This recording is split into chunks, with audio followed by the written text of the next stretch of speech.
வணக்கம் மக்களே! நண்பர்கள் அனைவரும் நலமாக இருப்பீங்க அப்படின்ட்டு நம்புகிறேங்க. நானும் ஏதோ இருக்கேங்க. ஆனாலும் வருண பகவான் முகமுழிச்சு பார்க்க மாட்டாரு. நமக்கு மட்டும் மழையே பெய்ய மாட்டேங்குதா அப்படின்ற ஒரு வேதனையாகவும் இருக்குங்க. இப்போ வீடியோவில் நீங்கள் பார்த்துருக்க கன்றுக்குட்டி எந்த மாடு போட்டிருக்கு அப்படிங்கிறத இந்த வீடியோவில் உங்க கூட ஷேர் பண்ணிக்கிறேங்க. இந்த கன்றுக்குட்டி பார்த்திங்கன்னா நம்ம முதலாக வாங்கின மாடு தாங்க இந்த கன்றுக்குட்டி போட்டிருக்கு. அந்த முதலாக வாங்கின மாடு பார்த்திங்கன்னா பாட்டியாகவும் ஆயிடுச்சு. பழையபடி இப்போ ஒரு கன்றுக்குட்டியும் போட்டிருக்குங்க. இந்த மாடு தாங்க. இந்த மாடை பற்றி சொல்லணும் அப்படின்னா ஒரு 50,000க்கு வாங்கினதுங்க. வந்ததுமே யாருமே நம்ம கிராமப்புறங்களில் பார்த்திங்கன்னா செவ்வாய் வெள்ளிக்கிழமைலாம் மாடு தரமாட்டாங்க. ஆனாலும் இது எங்களுக்கு வெள்ளிக்கிழமை இந்த மாடு நாங்கள் பிடிச்சிட்டு வந்தோங்க. பிடிச்சிட்டு வந்ததையும் ஒரு 3 நாள்லேயே ஒரு கெடேரி கன்று போட்டுச்சுங்க. அதுவும் இப்போ இருக்குங்க நம்மக்கிட்ட. இதுக்கு பார்த்திங்கன்னா ஒரு 4 ஈத்து போட்டிருக்குங்க. இதுக்கு முன்னாடி எத்தனை ஈத்து போடுச்சு அப்படின்னு நமக்கு தெரியாதுங்க. ஆனால் பல்லெல்லாம் சேர்ந்து தாங்க இருக்குது. ஏதோ சுமாரான வயசு ஆன மாடு மாதிரி தான் தெரியுது. இது குள்ளியாக இருக்கனால இதனோட வயசு தெரியாதுங்க. அது குள்ளியாக இருக்கனால மாடுக்கு சின்ன வயசு என்னமோ அப்படின்னு தான் நினைக்க தோணும். அப்படி தான் நாங்களும் வாங்கிட்டு வந்துட்டோம். வாங்கிட்டு வரும்போதே சொன்னாங்க ஒரு 2வது ஈத்து அப்படின்னாங்க. இப்போ நம்மக்கிட்ட 3 ஈத்து போட்டுருச்சுங்க. ஈத்து போட்ட கெடேரி இருக்குதுங்க. அப்புறம் போட்ட ஒரு கெடேரி இல்லைங்க. அப்புறம் ஒரு காளங்கன்னுட்டி இருந்துச்சு, அதுவும் விற்றுட்டேங்க. இப்போ போட்டிருக்கிறது இப்போ ஒரு கெடேரி கன்று போட்டிருக்குங்க.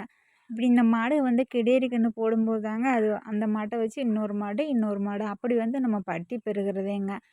ஒரு காளங்கன்னுட்டி போட்டுச்சு அப்படின்னா நம்ம விற்றுட்டு பாலை மட்டும் கறந்து விற்றுட்டு போயிடுவோம். இப்படி ஒரு கெடேரி போட்டுச்சு அப்படின்னா இந்த கெடேரி இன்னும் 1 வருஷம் வளர்த்தோம் அப்படின்னா அது ஒரு மாடாயிருங்க. அதில் நமக்கு ஒரு லாபம் இருக்குது இல்லைங்களா? அந்த மாதிரி தாங்க இப்போ நம்மளும் பார்த்திங்கன்னா ஒரு 2 மாடு இதோட கன்றுக்குட்டியும் ஒரு கெடேரி போட்டிருக்கு. இப்போ இதுவும் ஒரு கெடேரி போட்டிருக்கு. ஆக மொத்தம் 2 மாடு பார்த்திங்கன்னா தாயும் பிள்ளையுமா இருக்காங்க. இதுதாங்க நான் அந்த மாடு போட்ட முதல் கன்றுக்குட்டி. 3 நாள்லேயே இந்த கன்றுக்குட்டி போட்டாங்க. இந்த கன்றுக்குட்டியை பற்றி சொல்லணும் அப்படின்னா போட்டு 4 வருஷம் ஆகுதுங்க. 4 வருஷத்தில் 2 ஈத்து போட்டுட்டாங்க. இப்போ 3வது ஈத்து சினையா இருக்காங்க. ஊசி போட்டிருக்கு. முதல் ஈத்து ஒரு காளங்கன்னுட்டி போட்டாங்க. 2வது ஈத்து ஒரு இப்போ கெடேரி கன்று ஒன்று போட்டிருக்காங்க. அதுவும் பால் குடிச்சிட்ருக்கு. இப்போ 2வது 2, 3 மாதம் சினையா இருக்குங்க. செனை அப்படின்னு சொல்கிறத விட செனை நம்ம டெஸ்ட்டு பார்த்துட்டு உறுதியாக சொல்லிக்கிறது தான் நம்மளுக்கு ரொம்ப பெஸ்ட்டுங்க. அப்போ அது செனை அப்படின்றப்போ அது செனை இல்லாமல் போயிடும். அது நமக்கு ரொம்ப சங்கடம். வளர்த்து ரொம்ப வேஸ்ட்டுங்க. இதுதான் அந்த கன்றுக்குட்டி. இந்த கன்றுக்குட்டியும் பார்த்திங்கன்னா நமக்கு முதலுக்கு அந்த மாதிரி வளர்ந்து வந்துக்கிட்டே இருக்குங்க. இப்போ இந்த கன்றுக்குட்டிக்கு அவங்க அம்மா பாட்டி முறை ஆகுதுங்களா, அப்போ அவங்க பாட்டி இப்போ இன்னொரு கன்றுக்குட்டி போட்டிருக்காங்கங்க. கேட்கும்போதே ஆச்சரியமாக இருக்குல்ல இல்லைங்களா?